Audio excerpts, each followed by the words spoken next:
तो डरने की जरूरत नहीं है।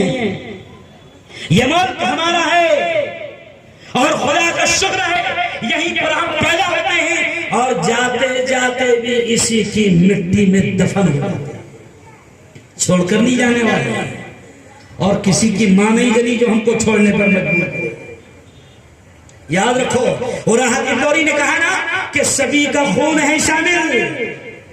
मसला ऐसा है नीलेश भाई कि इनसे कुछ हुआ नहीं, विकास वगैरह हुआ ही नहीं। 6 साल हो गए, किधर गया विकास समझ में नहीं आया, समझ रहे आप। और मैंने तो यहां तक के कहा कि विकास पैदा होगा मगर तू घर पर तो रह, तू जगह पर रहेगा तो विकास। अरे बोलो ना, डरो मत, सही है ना। तब इनसे कुछ हुआ नहीं तो ये क्या कर रहे हैं, हिंदू मुसलमान मस्जिद मंदिर इस मुद्दों में उजागर रखते हैं। लेकिन डरना नहीं। मुफ्ती अकरम साहब को मुबारकबाद दो कि उन्होंने मौजूदा हालात के उन्मान पर यहां बयान रखवाया और मुझे बुलवाया। समझ रहे हैं? अरे समझे कुछ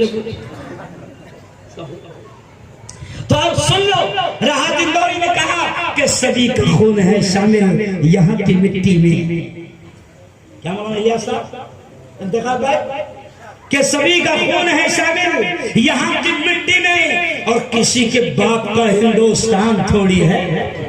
और आग लगाने वालों से कहा कि सुन लो, अगर आग लगाओगे नफरतें फैलाओगे तो आग लगाने वालों से राहत इंदौरी ने कहा कि लगेगी आग तो आएंगे घर कई जद में, लगेगी आग तो आएंगे घर कई जद में। यहाँ पे सिर्फ हमारा मकान थोड़ी है बेटा, हमारी बारी उसके बाद।